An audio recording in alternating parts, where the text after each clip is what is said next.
Ladies and gentlemen, boys and girls, welcome to the official podcast of the Disneyland Resort in Southern California. All of us here at the happiest place on earth thank you for joining us and hope you enjoy the program. And don't forget to join us each month as we celebrate our 50th anniversary throughout 2006 and go behind the magic and explore what's new and exciting, past and present, here at the Disneyland Resort. Our podcast will begin momentarily. Thank you.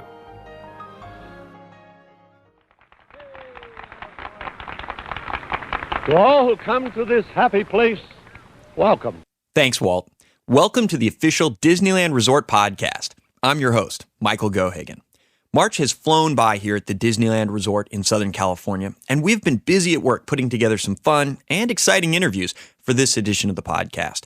First up is a rather explosive interview with John Bauman, senior pyrotechnician at the Disneyland Resort.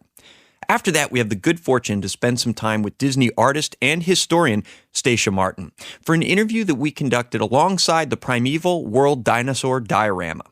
We also are lucky enough to have found some rare outtakes of Walt Disney himself recording some of the narration that accompanied the dinosaurs on the Magic Skyway attraction for the 1964-65 New York World's Fair. Stay tuned for that. First up, we had a great time spending the day with John Bauman. Now, John is the senior pyrotechnician at Disneyland. John took us through the setup, preparation, and actual presentation of the Remember Dreams Come True fireworks spectacular. This show is incredible, taking onlookers through 5 decades of Disneyland history, including Pirates of the Caribbean, The Haunted Mansion, Indiana Jones, Star Wars, and even Walt Disney's Enchanted Tiki Room. Now, this show clocks in at an astounding 17 minutes, making it the longest nightly fireworks display at any of the Disney parks around the world. We even included some audio from the Haunted Mansion portion, just to give you an idea. Now, if you haven't seen this show yet, you owe it to yourself to see it soon before the 50th anniversary celebration comes to an end.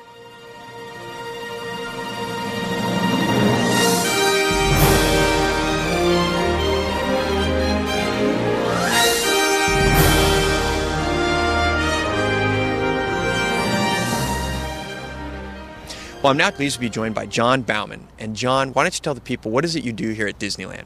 I am one of the senior pyrotechnicians here that handles the daily operations of our nightly fireworks shows. So you're in charge of this just spectacular fireworks extravaganza that goes off pretty much every night here at Disneyland. That's correct, yes. Well, now, how many shells are involved in something like that? I mean, when I'm out there seeing it, it just seems like it goes nonstop. But in terms of just the amount of fireworks, how big is this show? In total, we have about 1,200 pieces or so in the show. Really? Throughout a 17-minute period. So it runs 17 minutes. Yes. Okay. Now, we're staying backstage here, and just to kind of explain what we're looking at, there's a fenced-off area here with just... Now, what are these things called? Like mortar? What do you call these things? We call them launchers or so. Launchers? Yeah. And so it's just a sea of launchers, which I assume every day you got to go and load these things. Yeah, each day it's loaded. Before we load them, we actually do a full test. We run a show with nothing in it, do a full complete check. And when that's checks out, we go ahead and load the fireworks in them for the nightly show. Really? And when does that happen? Is that something you do during the afternoons? Or? Yeah, we start about 3 o'clock in the afternoon. Crew of 7 people to handle all the locations. And then we go through our procedures and load everything, test everything, and get ready for the nightly show. How long does that take to put together? Approximately about 3.5 hours to 4 hours. Yeah. So basically mid-afternoon, the pyrotechnics crew is here starting to do this. Correct, yes. Wow. And now, what time tonight are the fireworks going to go off? 9:25. 9:25. Mm-hmm. So obviously, it looks to me like now you try to get everything set hours ahead of time. Yeah, we like to make sure everything is loaded, tested, get all our ducks in a row, make sure everything's good. Now, the system that you're using back here, we were talking about it a little bit earlier. You said it's an air launch system. How does that work? Yes, this is different from conventional. It has a black powder lift on the fireworks shells itself. Mm-hmm. Here we developed a system that actually shoots them with compressed air. And basically that just means you're eliminating a lot of the ground smoke, it sounds like. Yeah, we eliminate, we're subtracting 70 pounds of gunpowder a night, average. So a lot of that smoke on the ground is virtually eliminated. Right. Now, how does somebody get a job like yours? I mean, how does somebody go about becoming a pyrotechnician? It's quite difficult and intense. You need a minimum of 2 years, work with 5 different other operators who have a license. Really? And then pass a state test. So you are a licensed Is that the right term? Pyrotechnician? Pyrotechnician, yes. That's a cool license to have. Oh, yeah. You're the guy to have around on the 4th of July, I assume. It's 4th of July every day. Well, what's your favorite thing about working here at Disneyland and being involved in the fireworks? Of course, love Disney, and to do nightly fireworks on a regular basis, you can't beat it. It's like the best job that you could ever have, yeah. Now, how are these controlled? This is done, what's the control system that launches all this stuff? It's run off a computer, and it's all monitored with the operators and stuff, and runs automatically with the show control with all the elements in the show. So now, the show that is going on now is something that was just unveiled in May, correct? Correct. It was for our 50th anniversary show. And what's the full name of the show? Remembers Dreams Come True. There you go. So you're in charge of the fireworks, not the naming of the show. Right. Yep. Keep it running. Well, now, what is kind of what are the key elements of this new show that people are particularly proud of? We're proud of the show design, of course, and all the elements and the special effects that are in it. We got very large flame generators that are inside the park for the Indiana Jones segment. The Tinkerbell flying on a new system is just phenomenal, and it's jaw-dropping effects that are happening. Well, yeah, I mean, we actually saw it in May when it was unveiled, and it was just spectacular. And it seemed that, depending on where you're standing to observe it down in Main Street, at one point you kind of become immersed in the whole thing. If you're in the middle of the park, you're surrounded 360 degrees by fireworks. Really? Yes, you are. And what did you call the things? Flamethrower? Or the things flame generators flame off the castle, too, yeah. And you could feel the heat from a long distance away. How cool is that? That's very cool.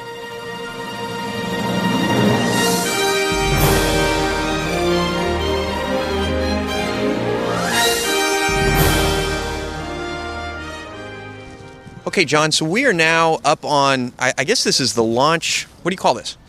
This is our loading platform. That's where we load the fireworks from. Right.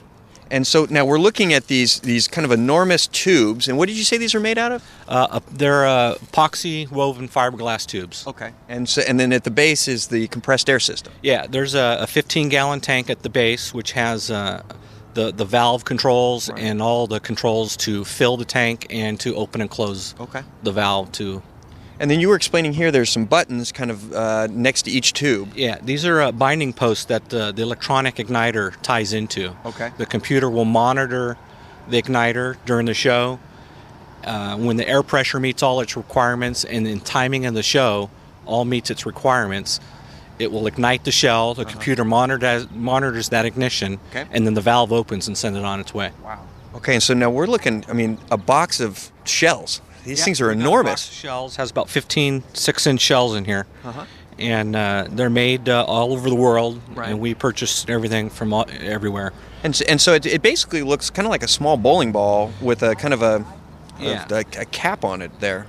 Yeah, we have most of them. They're round shells with a time fuse on it and an igniter into the time fuse. Right. They do come cylindrical shape too, also. Right. Okay. And then basically you obviously have different size kind of tubes, these firing tubes, depending on the size of the shell. Depending upon the effect we want and the patterns and effects that we need to do. Okay. Depends upon what we and how high we want to put them. So as an example, this shell that you've got here in front of you, what does this shell do? This shell is actually labeled double circle atomic, so it's two intersecting rings with a sparkling center in it. That's amazing. Yeah. And like I said, it's kind of the size of a big, grapefruit, I guess. Yeah, it's a round ball, and then here I'm picking up another one here. It says cube pattern yellow, so this is actually a three-dimensional cube. Right. In the yellow color. Wow. And so now, when you said you load one of these, you just you drop this thing down, or you slowly lower it down? Yeah. How does it go in there? We go ahead and take it, and there's the igniter wire, and we lower it in by the igniter wire. Okay.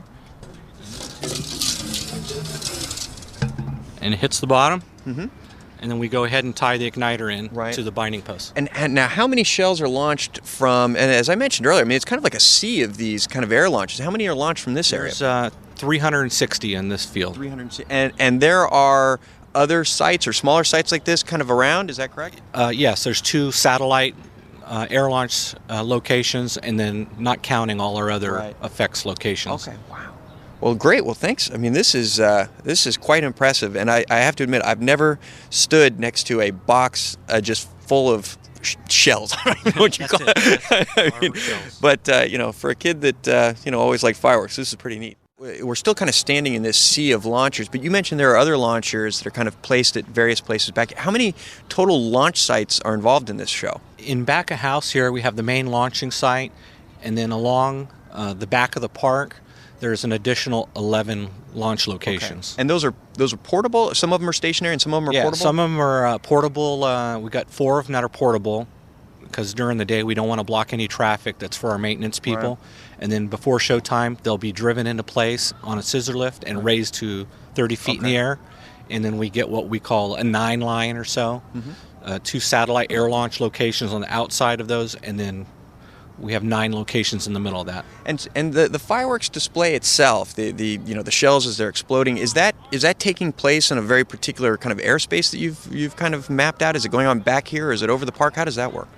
It's choreographed in the sequence of the show. The guns are angled for certain effects and what we want to do. Now, one thing you mentioned here is you had pointed out that one of these tubes is really kind of canted out away from the others. What is that one used for? Correct. One of the effects we do is we do the Mickey Mouse silhouette in the sky. We actually produce the Mickey head with the ears.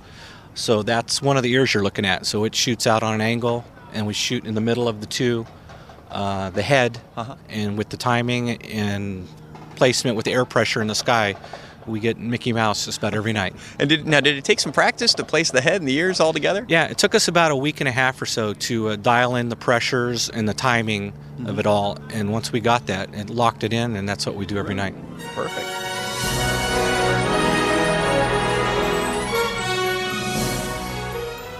Now, John, where are we now? We've just come into a kind of a building out here. Just came into the control booth for the fireworks that runs and operates and maintains and monitors all the air functions for this air launch system. It's about the size of kind of a bedroom. I mean, it's kind of a normal bedroom size.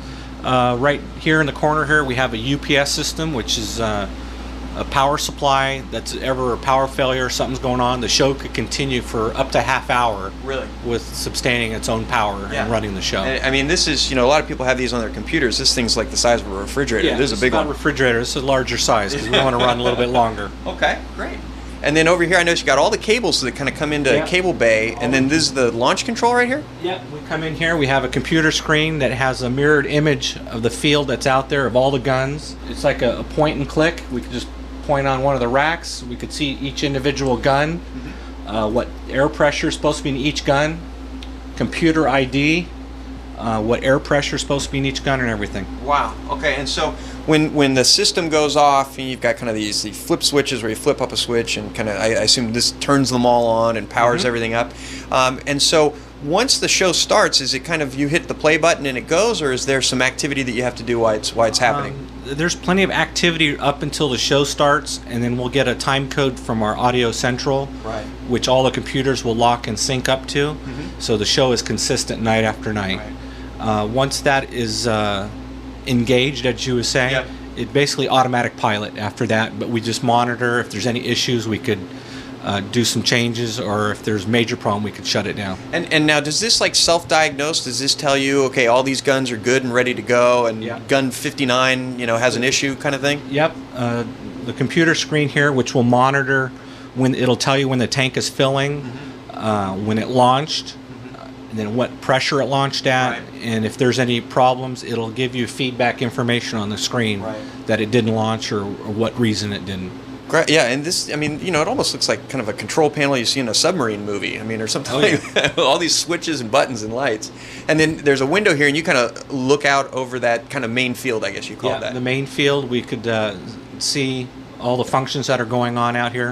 Of course, we have some bulletproof glass in between because we're quite close, but it's a great show.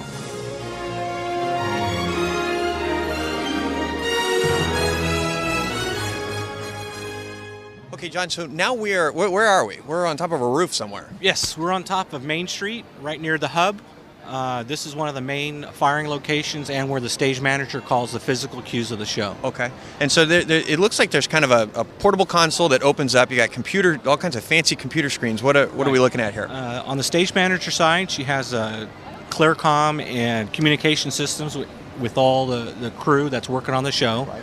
Her monitor computer screen, she's got cameras that she's viewing of certain areas around the park and viewing the show. Weather stations, monitoring wind, speed, and direction. Okay. On the other side of the console is one of the firing computers for the fireworks inside the park. Okay. There's actually 4 of them. The computer screen above is what we call a pyro lockout. So all the locations have a touchpad screen that the main operator here could actually enable or disable the locations from this location. So now, earlier we were in the kind of the bunker, I guess. Is the show controlled from there? Is it controlled from here? Is it multiple places? There's multiple places, but the one in back, main control for air launch, that one is on its own, but still is communicated with the time code that all the computers run in sync. So it's the same show every night. Well, I got to tell you, I'm excited about watching the fireworks from up here because you can see the crowd, the people down below, but I also know that stuff's going to come up from some of these rooftops. Yes, you'll be surrounded 360 degrees by fireworks here. Great.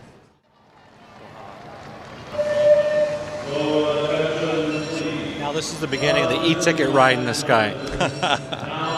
So we're going to now start on Main Street. We're going to head around the whole park and stop off in each land.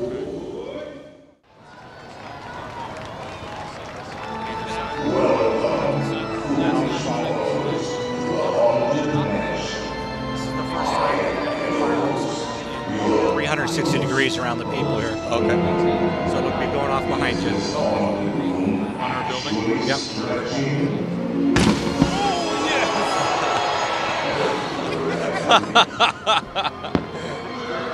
That's great.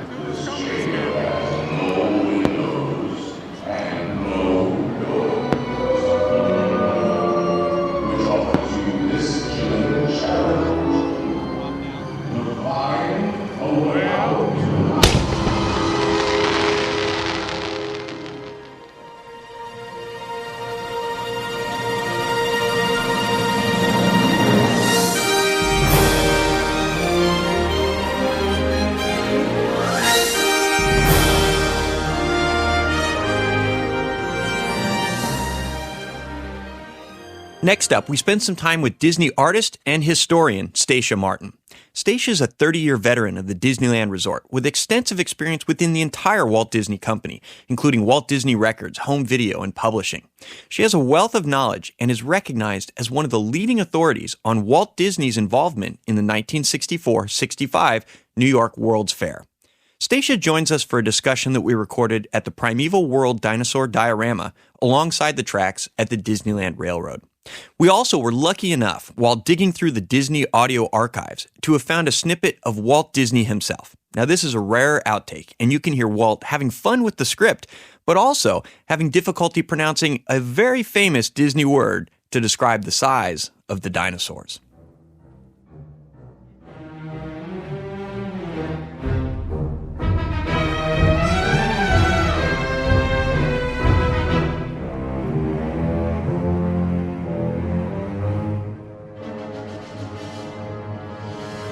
So I'm now joined by Stacia Martin, and we are in the Primeval World Diorama, here right offside of the Disneyland Railroad at Disneyland. So welcome, Stacia. Oh, it's great to be here, and especially great to be here in the morning with a pteranodon calling our name behind us here.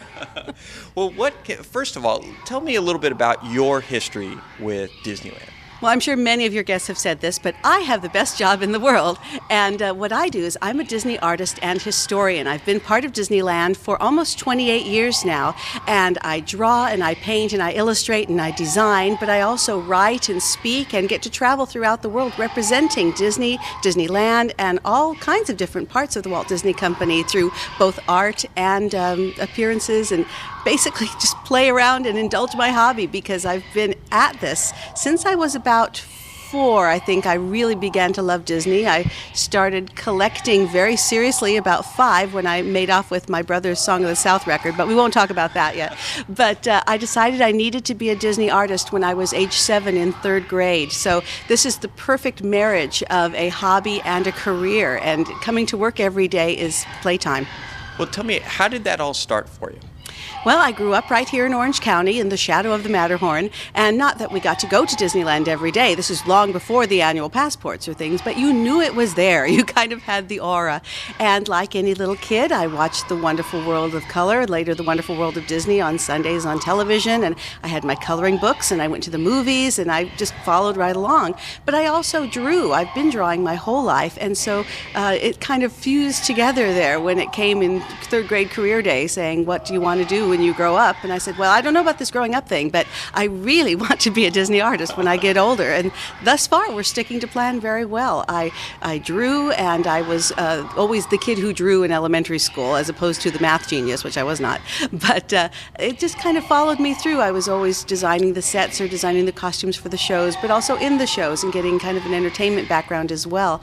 And I was able to start with Disney a week and a day out of high school right here at Disneyland, but not as an artist because I wanted to go to college first for my illustration background education. So what I did is I came in here not ever having had a job before and told them, not knowing you're not supposed to tell them where to put you, I said, well, you need to put me in the Disneyana shop on Main Street because at that time, this was 1978, they actually did not have new created collectibles. Instead, what they had were true vintage pieces of memorabilia that buyers would run around to swap meets and flea markets to find and resell, or in a lot of cases, things that would be closet cleaning finds out of different offices throughout the Disney organization. Like the New York office got rid of, say, promotional campaign material for Buena Vista movie releases, and all it came down here for us to sell to eager collectors. And as a collector, I'd been in there many times myself, and I would have questions like, oh, excuse me, is that the Evan K. Shaw Snow White ceramic from 48, or is that the 49 version from American Pottery? And the poor host or hostess at the counter would say, and that's not a detriment to them. It's something that I just happened to know and they did not. So I told the casting director here at Disneyland, fresh out of high school, you need to put me there because I know this, because I've been having fun as a hobbyist learning all these things, so why not have me there while I'm in school helping our Disneyland guests who have perhaps a more specialized lean or bent towards these questions. And the poor dazed man just checked the box, and pretty soon I found myself at the Disneyana shop on Main Street. And within a few weeks, I was actually writing manuals on what is an animation cell and why are they over $100, because at that point, we were just beginning to sell cells, the animation paintings used for the films at that time. Again, they'd sold them in the 50s and 60s as just, well, gosh, what are we going to do with these? The film's over. Oh, $1? Let's move them out into Tomorrowland's art corner. But they had now come into their own as collectibles and an art form. So at $100, it was pretty steep in the 70s.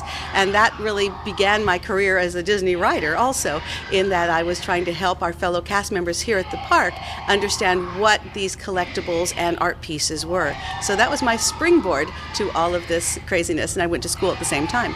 Well, now, obviously, people listening can hear this, I don't know what you call it, the cacophony in the background. Yes, that's our friend the Pteranodon there. We're standing in front of one of my favorite things here at Disneyland, which is the Primeval World Diorama, which you can see from the cars of the Disneyland Railroad. As you circle the park, it's located just between the Tomorrowland and the Main Street train depots, and it's also adjacent to the Grand Canyon diorama. One of my favorite questions, by the way, which people still ask today of our conductors on the Disneyland Railroad, is whether or not lunch will be served on the trip to the Grand Canyon. And people don't really have any sort of sense of reality when they're at Disneyland, so that's a marvelous thing. They suspend it so completely that they think we can take you to the Grand Canyon and still get you back for the parade, which is a kind of a nice thing. Well, I have to admit, my son Nicholas talks constantly about the dinosaurs, that he can see from the train. So what can you tell us about the dinosaurs that are here at Disneyland? Well, the Disneyland Railroad was actually the first working attraction here at Disneyland because they used the cars of the train to haul the lumber around as they were constructing things. So that made a great deal of sense. But as the 50s wore on, after Disneyland's opening in 55, Walt wanted to do what he called plussing to the train. So the 1958 CinemaScope film he was working on, a huge photo essay, I guess you'd say, to the music of Ferdy Groffet's Grand Canyon Suite of the Grand Canyon, got Walt interested in that. And so he had Claude Coates go in and make a diorama of the Grand Canyon that people could see on their train trip. So that was the first expansion, and that opened in 1958. 1958. Well, after the 1964 New York World's Fair, Walt said, hey, how about we add this as well to the railroad? But it wasn't quite as easy as that. I can go back a ways now into the World's Fair lore and tell you how indeed the dinosaurs came to be at all. Walt Disney was asked to design 4 different pavilions for the 1964 New York World's Fair, which was in Flushing Meadow, New York, on the site of the 1939 New York World's Fair, at which Walt had also been involved. There was a small film at the National Biscuit Corporation display called Mickey's Surprise Party, Mickey and Minnie and Pluto and Fifi. A lot of people forget Fifi the Pekingese. In Technicolor, promoting Nabisco cookies and also just having the first air-conditioned theater practically on the East Coast. So that in itself was an attraction. But after that, there were many years before the next World's Fair, and in the late 50s, people started approaching Walt to say, well, you've got this beautiful park in Anaheim, so obviously you know how to do more than make films. You can do flat things, but you can also do experienced entertainment. How about working with us? I know General Motors was very much involved with the early design phase of some attractions that ultimately didn't happen, but they really couldn't come to an agreement on what to build, Walt and the Imagineers and GM. So ultimately, GM said, maybe you should talk to our friends over at the Ford Motor Company. Very interesting that they referred to each other. Ford and Disney got together, and they created an attraction called the Magic Skyway, which was part of a building designed by Walt's friend Weldon Beckett, the architect. And the whole building was called the Ford Wonder Rotunda, and it featured this huge 235-foot diameter rotunda attached to a 7-story tall show building. And it was enormous. But the World's Fair was all about huge, big, and bigger than anybody had ever seen before. But the miracle of it all is that Walt was doing 4 of these pavilions simultaneously, and it was just a phenomenal time. And plus, when you think about this, the Ford Pavilion was not something that was at the last minute. It's a Small World. One of the other pavilions had just about a calendar year and 2 months from conception to opening. So it was just the biggest swirl of activity to get these pavilions done. And at the same time, Mary Poppins was in production on the studio lot. This was just a huge, amazing time for Disney. Well, now you mentioned that there were 4 pavilions. Mm-hmm. What were the 4 pavilions? I mentioned It's a Small World, which was a boat ride for UNICEF, the United Nations Children's Fund, and Pepsi-Cola, sponsored jointly. There was also the pavilion for the state of Illinois, which was Great Moments with Mr. Lincoln, a show which also then later traveled to Disneyland. The 4th one was the Carousel of Progress and the entire Progress Land Pavilion, a multi-show presentation that was the General Electric Pavilion for the fair. And again, just an enormous, monstrous amount of work that any lesser person would have just settled for one pavilion and had a lot of nervous breakdowns getting it done. But Walt, no, he always did things the biggest way possible. Well, now, how did with all of that at the World's Fair, how did it all eventually get here to Disneyland? Well, in a big truck, basically, is how it got here. After you saw that Auto Parts Harmonic, you got into vehicles and an innovative transportation system which paved the way for our People Mover, where you had wheels in the ground propelling the cars as opposed to the motor being in the car itself. But these were actual Ford cars that were stripped and only just put on the track specially. And this was a huge ride-through, and the first part of it was seeing the dinosaurs. Then you later went in through the cavemen. Then you went into the future, to a future city, and finally ended up in a modern Ford showroom, of course. But that was something that Disney wanted to bring intact to Disneyland, as some of the other pavilions did come intact. It's a Small World was actually even expanded on when it got here in 1966. Ford, after a while, they were thinking about bringing it to Tomorrowland, and they had a whole pitch for Ford for the Cruise-O-Magic show, which would be a variation on the Fair Pavilion. The Sherman Brothers even wrote an original song for them called Get the Feel of the Wheel of a Ford, and trying to really get them in there. Great March song. However, Ford decided not to go with it, and instead Walt took his proprietary elements, decided against the cavemen because they were rather primitive audio animatronics, and no pun intended, and decided to put the dinosaurs in as kind of a primordial version version of what the Grand Canyon, which was here already, might have looked like way, way before the Colorado River started eroding it. So isn't that a long story? But I mean, it's amazing. I mean, as you go past this, and obviously you get a lot of sounds, and you see the animatronics. I mean, it's just fascinating as you go past it. And it's great to see a remnant of the World's Fair, these original figures, the original sets, everything just as it was, because the World's Fair was such a pivotal part of Disney history. Without the technologies that were developed for that fair, Disneyland would never have grown at the speed it did in the 1960s. Pirates of the Caribbean, It's a Small World, all these things would not have happened as they did. But I think those are stories for another podcast. Well, I have to admit, I mean, they're getting ready to let the Disneyland Railroad back through here, so we're going to have to move on. But thank you so much for joining us this morning. Great pleasure, and we'll see you soon. Thank you so much, Stacia. We're traveling backwards in time, many millions of years, in fact, back to a day when giant creatures thundered over the land and soared like gliders across the sky. You're probably familiar with some of their names: Allosaurus, Edaphosaurus, Pterodactyl. Not exactly the kind of pets you would keep around the house. In fact, most of them were supercalifragilistic. Oh, wait a minute. Let me start again. In fact, most of them were supercalifragilisticexpialidocious, and that's as big as they come. Supercalifragilisticexpialidocious, and that's as big as they come.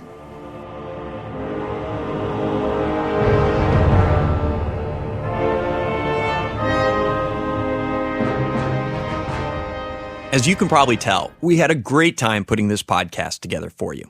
If you're enjoying the show, please share it with a friend.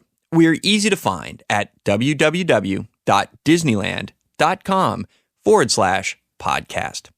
Also, we would love to hear your thoughts. You can easily post feedback on the show via the iTunes podcast directory. Just search for the official Disneyland Resort Podcast. I'm your host, Michael Gohagan. Thanks for listening, and we'll talk to you soon.